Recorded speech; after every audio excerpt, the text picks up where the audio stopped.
Thank you very much, Alexandra, for coming to my podcast, Business Breakthroughs. Would you mind by start opening up what is it you are doing currently? I know you are based in Sydney. We met recently in a conference in Cairns. And then would you mind just sharing with everyone who is listening, what is it you do so we can get to know you a little bit more? Yeah, so I have been an accountant for over 20 years. And then during COVID, I started my own business being a business coach and leadership coach. And so now mainly I help accounting and finance professionals to build a trusted brand and a stronger referral network so that they can get their business out there and generate more high value clients. Okay, so it's very interesting because you mentioned 20 years accountant and then you switch to being a business coach. You pivoted during the COVID. So that's a big shift, right? So there is obviously a lot of people, they are in their jobs, then their positions, they're employed somewhere or self-employed or having their own business, and they would like to make that change. But obviously it's not as easy because there is a lot of limiting beliefs, there is a lot of things holding people back. So how did you do it? But be specific, because this is something what I think it can help a lot of people. Yeah, so similar to most people will go through a self-doubting, self-sabotaging, or kind of holding yourself back and procrastinate, right? So it was actually during COVID and I was playing with my daughter. And so my daughter asked me, she said, "Mommy, you always ask us to dream big and achieve high. So what is your dream?" At the time, she was 9.5 years old. So imagine a 9.5 years old, your daughter ask you that question. It really struck the core because at the time I couldn't answer her. At the time I was like, I was just going along. I was born and raised in China. And, Chinese culture, you do what others expected of you, especially your parents. And so my parents want me to study hard, get good grade, get to university, and be an accountant, work for a bank, and get a stable paycheck. Then you get married, you have kids, and your life is set for safety. Yes. And so I start to realize, wow, that's exactly the pathway that I follow through with my parents, their dream for me. I didn't actually need to think for myself because there's no point. Everything, I just need to, do what they tell me to do and I'll be okay in life. And so that was a pivotal moment for me to realize that if I keep doing what others expected of me, being a people pleaser, then my children, my next generation, are going to follow my footsteps instead of follow their own dreams. So you need to, in terms of those people who are changing, you got to think about why you wanted to make that change. For me, my why was very strong. I need to be a chain breaker. A change maker, a chain breaker to break these generational patterns of doing what others expected of you. And so that my next generation can follow their own dreams. So that is one thing, understand why you wanted to change. And when you make the decision that you wanted to change, the next thing is, can I make the change, right? And so at that time, I was procrastinated for about 4 months. I wanted to change, but didn't know what I can do, how I can add value, what change do I really want to make. I didn't even know what my dreams are. And so I was driving to pick up my to do a COVID vaccine at the time. And so at the time that I was like, it was a long drive to get my COVID vaccine. And so I turned on a podcast, and it happened to be that podcast. It was Jay Shetty interview Bob Proctor. So I don't know whether you know Bob Proctor or your listeners. Do you know Bob Proctor? Yeah. If you do, put in the comments. And he's amazing human being, self-made multi-billionaire. And in that podcast, I heard Bob Proctor said these words and deeply resonated with me. about the life that I was living.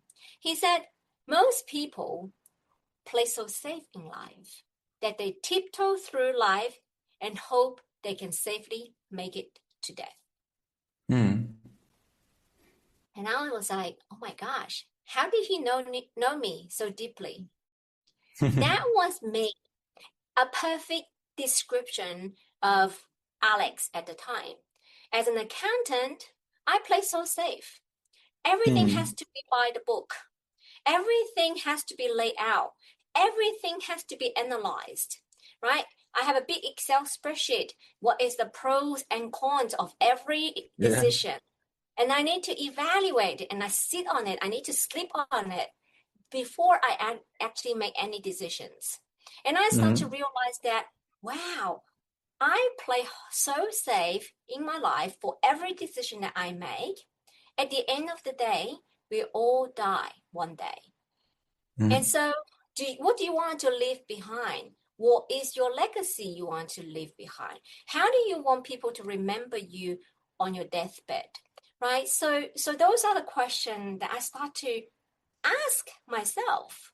And I start to realize I have not really lived a life that I want, because I've been living a life that my parents want. And so that really struck me. So I needed to change, and it's the urgency of change. And if I didn't change now, when? And so I wanted to do what Bob Proctor was doing. And so I was so inspired. And then I decided to become a Proctor Gallagher consultant to do what Bob Proctor was doing to help people to reach their greatest potential. At the time, I thought, if worst scenario, if I find my own dream and I can help myself to achieve my dream, that means I can help my children to identify their own dreams and help them to achieve their dreams. And it's enough for me, right? But little did I know, now I have helped like hundreds of people to be able to turn their dreams into reality. For example, I give you my book that I co-author with Brian Tracy, that I share one of my clients' story. So her name is Rose, and when she came to me, she was 69 years old, and she had 2 failed businesses before. So there's lots of programming about past failure. And then, but she said, I'm not getting any younger. I'm 69. Now is my time. I really want to do something for myself. And so we follow through what Bob Proctor taught us, and I facilitate, I help her to realize how to start her own business and turn her business into a system to be able to support her, the lifestyle that she wants. And ended up, within 2 months, she turned her monthly income into weekly income, started her own independent risk management company. And with that extra income and extra time, she only worked 4 hours a day. Like really, it's like before she was in a toxic work environment. And then because she wanted to do something for herself, she turned her monthly income into weekly income in 2 months, working only 4 hours a day. And then big change. Yeah, indeed.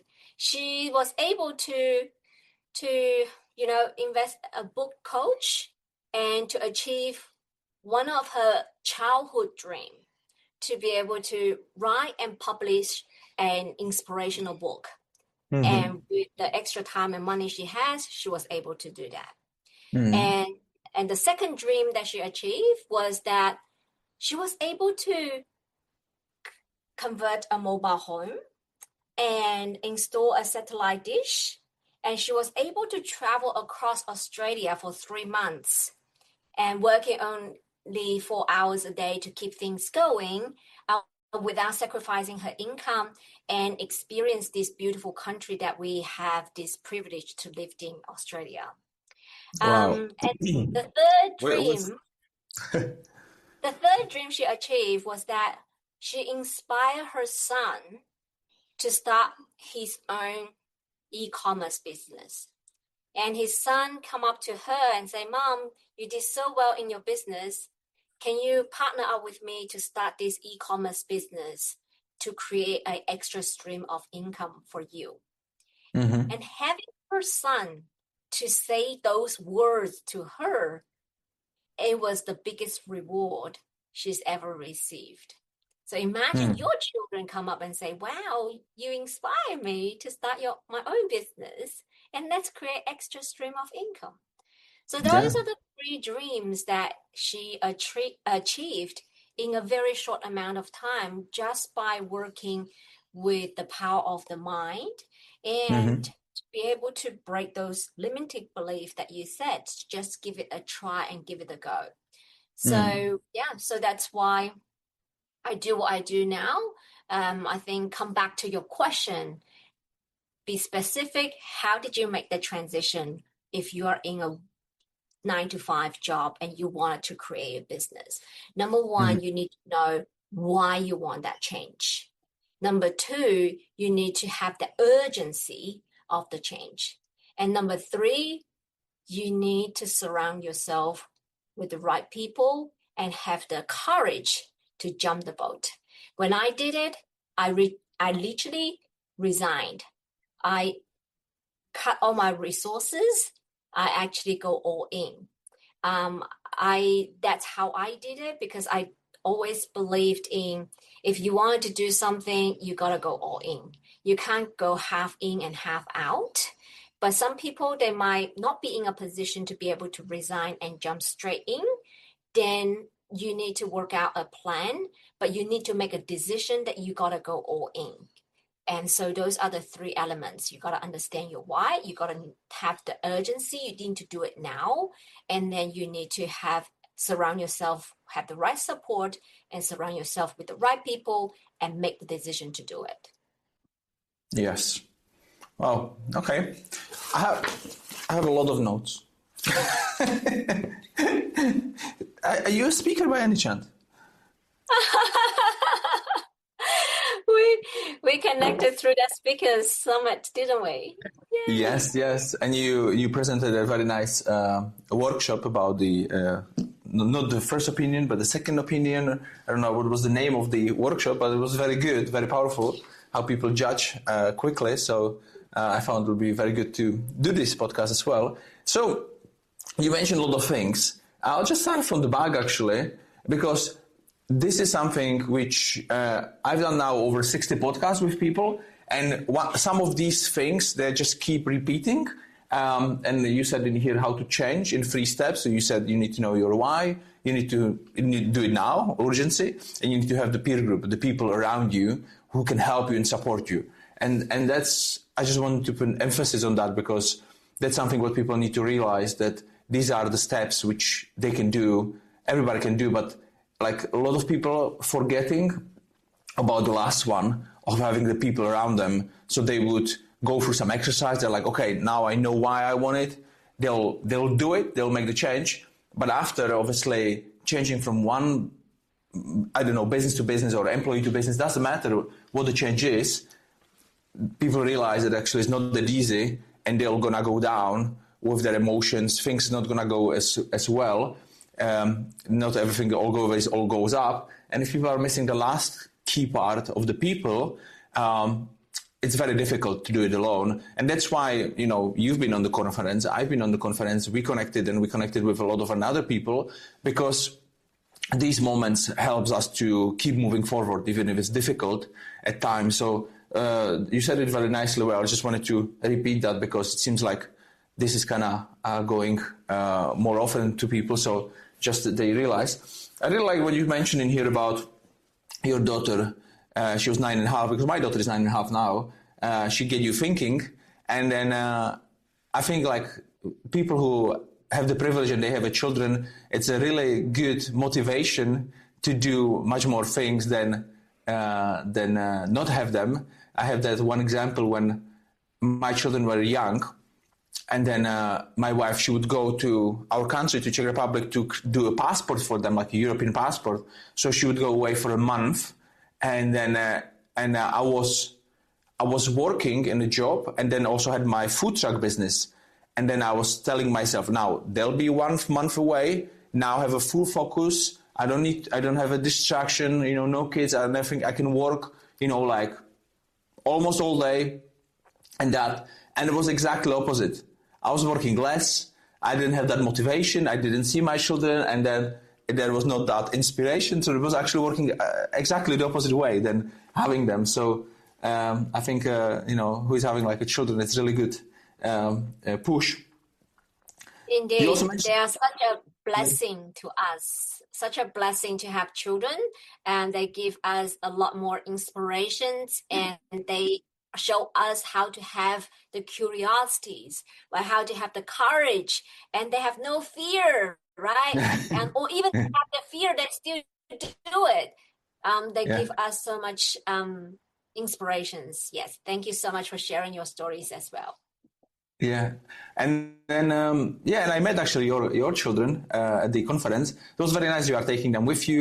They are going. They are also seeing this workshop. They sat there, and like you said, like they've not been afraid. They came to me the next day and they were asking me questions. Like obviously, I don't know if I would do that in their age when I was young, but it was so nice that you are creating that environment for them. Funny thing you mentioned about this one. Funny thing about. You had this person you help, and she ordered this dish, and she traveled over to Australia for 3 months, and I didn't do it. I would travel for 1 month, and I didn't have the satellite, and I suffered because the data on the phone wasn't enough, and I was just working from the motorhome. My kids would go to the beach with my wife, and I would be like working, and it would be going so slow. I'm like, oh my God. So definitely, if you travel for Australia, have your dish, have your Starlink or something, but you need to have it if you want to also work part-time. So why you didn't tell me before I arrived to Australia? Why I'm finding out this information now? Oh, that's so funny. That's so true. Yes, the internet, it's quite slow at some places, so you do need to plan ahead if you want to work remotely. But well done, Vincent, for you to be able to set up your business so that you can travel and, so that you can work yourself out of the business. And that I think that's exactly what you can add value to the business owners that you help with to build a business that you can work on the business rather than business dependent on you. Absolutely, yeah. That's exactly what at the moment we are doing. Like we are just going next Tuesday to Romania. We are running a mastermind. So it's going to be 14 of us, like business owners. And the idea is, like to working on the business. So it's for 5 days, full 5 days, and people are in the room. We do some exercises, and it's just to kind of realize them that they need to be thinking differently.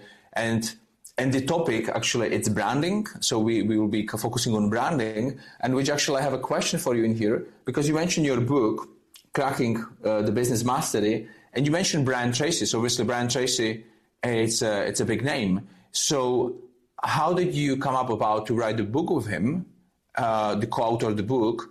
How did that come about? Because this is something which I teach a lot through, especially the mastermind we are running next week. It's branding by association. Because I know Brian Tracy, and let's say I wouldn't know you, but because I would check the book, I would see Brian Tracy, so I would pick up the book and be like, oh, okay, what's that book about? And then through reading that book, I would find out about you, and then I would connect it, and it's branding by association. Someone I don't know, someone I know, connect them together, and now I also know you, and now you'll be an expert in that field. So how did you come up about that? Yeah, I think it's really the right timing. And also, you got to have the courage to do it as well. Mm-hmm. So this opportunity come because I was in a peer group that someone had this opportunity and introduced me to this opportunity. And at the time, Brian Tracy, he just recovered from a health conditions, and he also got out of the market. And at his time, he's not looking for more money or more things to have in his life, but he has a desire to help the emerging leaders and emerging speakers to build a brand and to support them, get their message to heard, right? So because I think that because I have association with Bob Proctor, and Bob Proctor's a great friend with Brian Tracy, so philosophically, we are in alignment with the line of work that we do. And then number two, it's right timing, because at the time he wanted to support these emerging speakers, emerging leaders, and provide them a platform to be able to get their message out there. So that is a timing, the second thing. Yes. Number three is actually about you having the courage to give it a go. When the opportunity presented to me, I was like, who am I to apply for it? Oh my gosh, like he's Brian Tracy, it's up there. Well, he even wanted to talk to me. Lots of limiting beliefs, lots of self-doubt and negative self-talk went on in my head. And I need to be able to believe in myself that I just need to give it a go and give it a try. You never know. So nothing will happen if you do not take action. Even the opportunity present right in front of you, nothing will happen if you do not take the opportunity. So I'm so grateful at the time that I took the opportunity and had the courage to put in the application and went through the interview process and went through whatever that process was. And then my application went through. The same thing with, I had the opportunity to speak at the Global Speaker Summit. And that is another brand building exercise, because when you are speaking on a global stages, then you elevate your brand. People will automatically see you as an authority in that field, because you are speaking on that topic on a global stage. So the same opportunity is just have the courage to give it a go. So you probably heard my talk, and you know how that talk arrived. And it was actually, again, I was thankful for myself that I've done those mental work and those mindset work. So I took the courage to put in the application. Disregard of those fears, those self-doubts, those limiting beliefs. It's not that I didn't have them. I did, right? But it's about the courage of put them aside, acknowledge them, but still put in the application. And then the application got approved, and I got the opportunity to speak at the Global Speakers Summit. And so for the people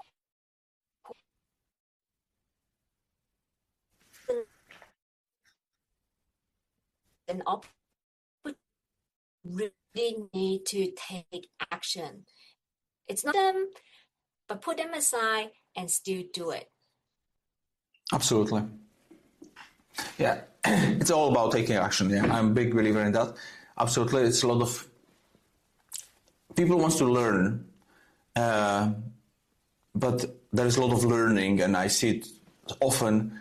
And then they just go from one course to another. They just learn, but they don't do anything, or they try for a bit and it doesn't work. So with that, I actually had a question, because you mentioned two things, which actually the one about the speaking and building an authority is actually another mastermind I'm running. It's in June in Scotland, because it's another topic which we are covering. We have like a four engine framework where we cover 4 different topics. If people follow those 4 things, they're gonna get to their first million with their business. So, and that speaking and building that authority, it's so important. Like you speak on a global speaking summit, and it's that authority, it's that branding which helps you with whatever you do in your business. I've experienced it recently as well. In USA, I spoke in LA. It was 1,400 entrepreneurs in the room, and now I have the footage, I have the video. And that's massive for the branding side, and for me being an authority in that field, whatever I was speaking there about. And it's so important. I'm telling that to my clients all the time. You need to speak. Even if you don't like speaking, it doesn't matter. You need to learn it, and you need to do it, because especially with AI now, you don't know what's real and what is not on social media. So the only things what's going to be different, it's you. how good you are, because AI is not going to really replace yourself, like your values or how you can engage with the room. That's going to be very difficult. So then that's a big chance for people to learn how to do it. And then also, you mentioned, I just have a question about that. So you joined Bob Proctor, and then obviously you start learning from him, then you start helping people with his teachings. And then you said that the Brian Tracy knows Bob Proctor, so then the opportunity came around, you did the application. How long was that in between you joining the Bob Proctor and you writing the book? How long was the time? About 2 years in between, 2 or 3 years in between. Because I need to learn, and I already started doing it, and then the opportunity come. But when the opportunity come to application, and that's probably just when it arrives to I know that I result in the book. That's about like 2 months about the whole application process. Yes.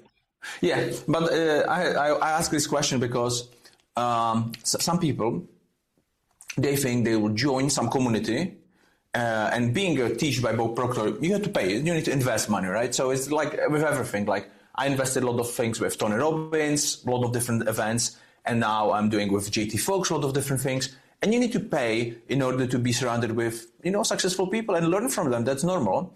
And I see, and I had that in the past as well. I would join. I would be there for 6 months and something like that, and I'm like, nothing is really happening. I'm learning, but, I'm building those connections, but like it's nothing really happening, which I can kind of physically, either more money in the bank, or like you have the book or something. And then a lot of people will give up in those moments, but it's like, I wanted to just hear like how long did it take the opportunity to arrive? Because sometimes it takes 2 years, sometimes it takes 3 years before something happens. But we just need to keep going because we don't know where it's going to come from. And I also have an example of myself. I joined the community, and then we pitch property deals. I do not only property deals, but business deals. You can do whatever you want. And then the community is quite big. There's around 400 investors. And then I can pitch a property deal. And then I pitched last year. I joined the community in March. And I pitched last year 4 different property deals, and I didn't get funded any of them. I had one interest, but it didn't happen. So, and then in order for me in that community, I paid a lot of money. And I'm like, okay, the idea was I'll join, I can pitch those property deals, and then they'll get funded, and I'm going to fast track my progress with the property side. But then I pitched 4 times, and it never happened. But I was watching other people, how they are pitching, what they are doing. I also asked the staff, like, shall I do something different? What shall I do? And then I changed a little bit the approach, but especially I was doing what they were saying. You need to build the connections with those people anyway. It doesn't matter if you are here, you paid, but if nobody knows you, it's still the same. So you need to build those connections. So I was focusing on that. And I pitched again 1.5 months ago. Actually, when I was in Australia, it was funny because I had to wake up quite early. I was there outside. I took from the motorhome. I was very lucky. I had the signal. I sat there on the bench, and I was doing that pitch. And there was these mosquitoes or something on me, and I'm like pitching, like trying to be still. And oh my God, it was like 6 a.m. or something. And then. And the funny thing is, then I done the deep dive where you share more about the deal. And then actually 2 days ago, I got the wire from the guy from Australia, who I met him in person because I was there. And he's from that community, and he invested into this property deal. But it took a year before first person invested. And now it's going to be easier because the first one built a trust with me, and now it's going to a little bit snowball. But I just wanted to mention that like it takes time. So if some people think like I'll join and it's going suddenly everything's going to come easy because I paid to be in the community, it's not like that. It takes still time, right? Indeed.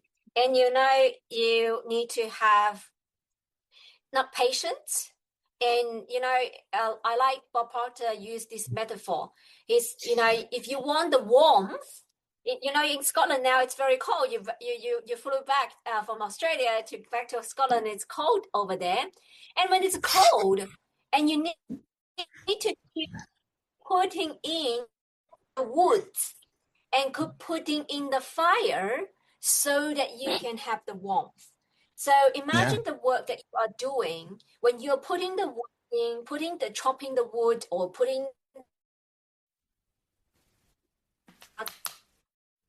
Have immediate results right now, so that you have to go keep doing it, but still have the vision bring to you. So continuously putting in the effort and the vision in your mind of the end result that you wanted to have and achieve, and be patient in the process and keep putting in the effort. Yeah. And I love what you said about building that relationship.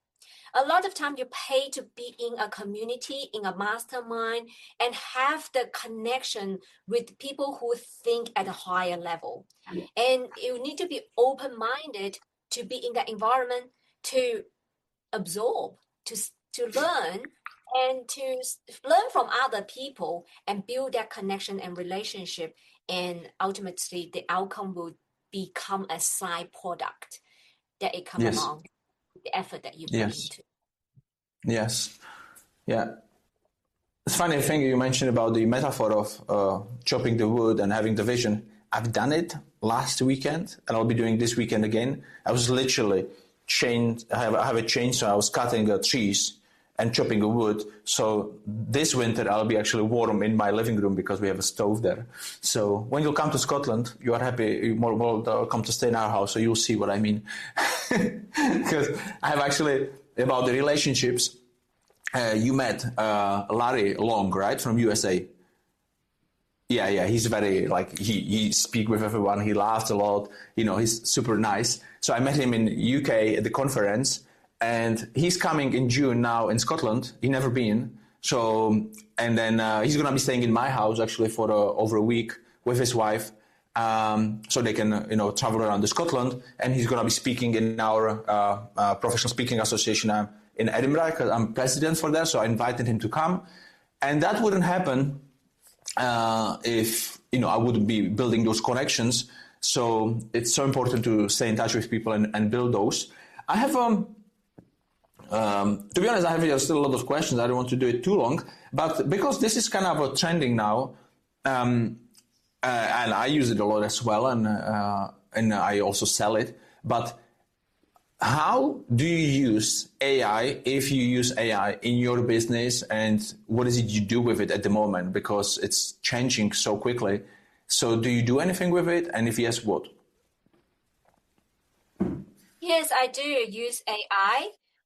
To produce the content and to do the outreach and to be able to do. Now they have, we're still testing the AI agents, but we are playing around with the AI agents. I'm just so amazed with what the AI agent can do. So, but I haven't launched it to my clients yet. But at this stage, I'm mainly using the AI and I work with a prompt engineer to create the AI prompts that create more engaging and more authentic content, and so that my clients can have the support that they need to be able to consistently visible on those social media platforms.